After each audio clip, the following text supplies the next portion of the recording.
Hi, I'm Florence Theriault from Theriault. I've been cataloging dolls for 40 years, and I want to share some of the wonderful dolls that I found to be very unique and very distinctive with all of you.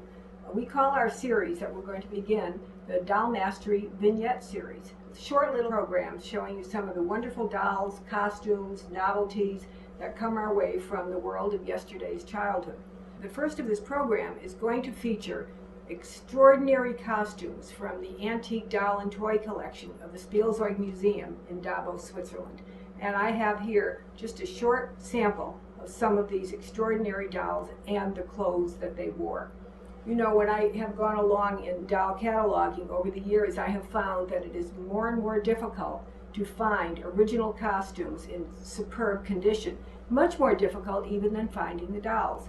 So when we find these fabulous examples as were existed in the Spielzeugmuseum, one of the main focuses of Angela Prater's searches, I like to share them with you. I want to just say one thing off the bat. This is extemporaneous. I have no script. It's how I do a doll mastery seminar when we have an all-day seminar. I bring wonderful dolls in, I show them, I turn them around, and I share them with you. And frankly, I don't even know what I'm going to say myself. So bear with me and let's have a little fun here looking at these beautiful dolls. I wanted to begin with this wonderful small doll right at the beginning of the room. This doll was called the Lady's Work Table Doll, and she was designed to be a companion when you were sitting your sewing over a period of hours. And look very carefully at her details. Her little hat is actually a pin cushion, little pins, little stick pins stuck all around it. She has a ball of thread hanging at her back. She has a little bag with needles. She has a little purse with a thimble in it. And she actually appeared in several magazines of the mid-19th century. It's not clear to me, perhaps someone else knows, it's not clear to me if this doll was actually sold this way or if she was sold with an idea of a pattern so a person could create their own sewing companion, someone to keep you company while you sewed. Staying with small dolls, this is a wonderful treat. This beautifully woven basket, and if any of you have ever tried to weave a basket, you would know how intricate it is to get something this fine. And we open it up, and inside we find this superb early English wax doll wearing her wonderful, wonderful original costume from about the 1860-65 period. Very beautiful, and to find it preserved like this, she was actually presented in this basket originally and has lived here her entire 150-year life. While we stay with the early papier-mâché dolls, or wax, this is an example from the Spielzeugmuseum, one of Angela Prater's favorite pieces, of which she was very, very justly proud. And it is a papier-mâché head of a very, very refined, elegant lady, and I'm going to turn it slowly so you can see it all the way around. Molded bosom, look at the aquiline features of her nose, very, very refined nose. And what is even more significant, because how did this exist all of these years, is this coiffure. Extraordinary. Braids, curls, interwoven beads, interwoven ribbons. Perfectly fine in front and in back, and absolutely superbly preserved. I will tell you that in all of my years, I've never seen one this fine, this well preserved. And those of you who know me know I've done like, I don't know, 5, 6, 7 books on doll costumes. Probably, to be honest, I like doll costumes as well as the dolls themselves. And when I find something that's really extraordinary, it just plain gets me excited. So bear with me if I blather on. But look at this extraordinary piece. This has been so perfectly preserved over the years with its original lining. You can even see, in turning it around, you can see in the back where some of the original color, the magenta, has faded in the front, but faded absolutely beautifully, so it's maintained. Look at the crewel embroidery, the soutache embroidery with gold metallic threads, wonderful flowers formed from little pearl opalescent beading, and little metallic medallions in the middle, and then little seed pearls there. Fabulous work on this wonderful, wonderful early costume in just extraordinary condition. This would be a factory original costume, and I want you to think about this. This doll is like 1840 to 1850. This is now, what, 165 years old? 165 years old. And look at this costume that is preserved exactly as it appeared when it was sold from the factory. I'm going to turn it around so you can really see it. See how superb it is. Even has her little intricately woven coral necklace with little woven loops of coral beads, and her little net purse, and inside she has a little book and a little hanky. It's just a superbly preserved example. Rare coiffure and rare to find original costume. Okay, this is just incredible. The doll itself, I'm not enamored with her head. I think her head has some problems, but check out her body.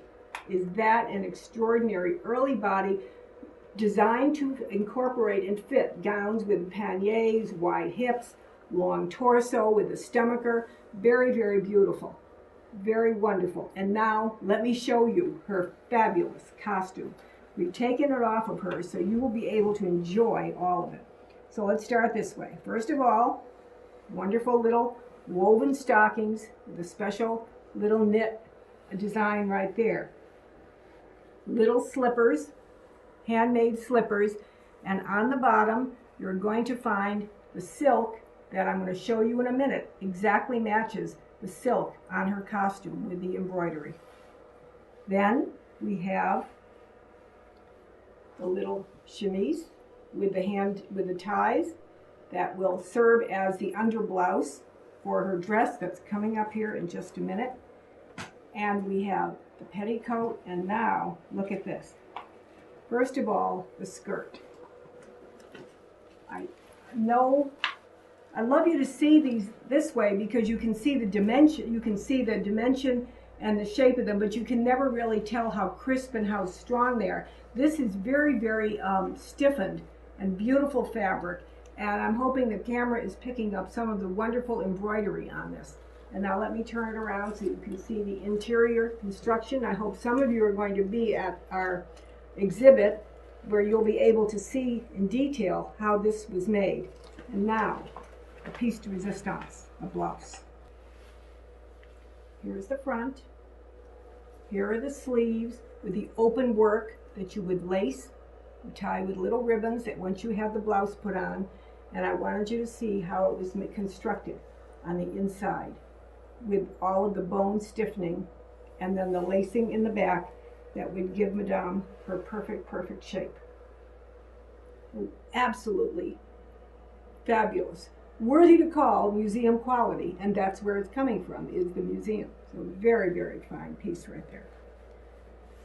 Now we skip ahead about 50 years from our last doll, well, maybe 75 years, and we move into some of the beautiful German bisque ladies that were being made about 1870 with their sculpted hair or wigs, but with very fine original costumes. Two examples here by the German firm of C.F. Kling that has really not been appreciated as much as it should be for its fine early work.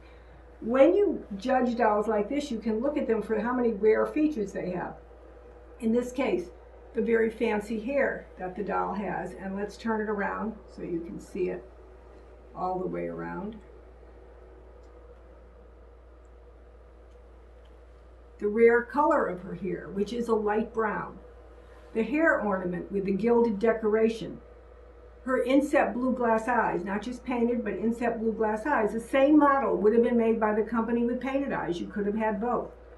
She has this very fancy molded bisque bodice with, count them, pink decoration, beading on here, a pink pencil stripe, a pale blue ties with gilt edging, and royal blue little flowers on them.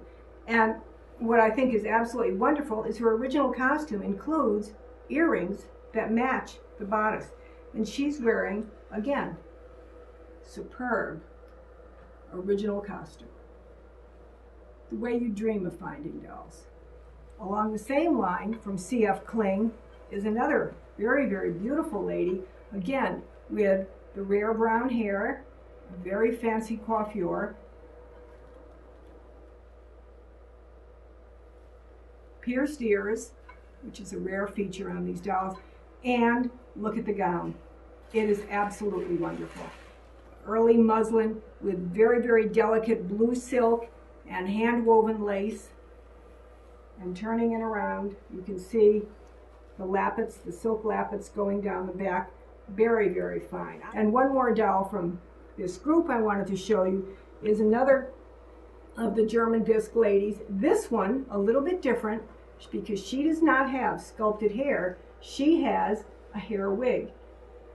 And I hope the camera is able to pick up this very, very fancy wig, how it is braided. It's very unique and very, very original. And she is wearing her original Norwegian folklore costume.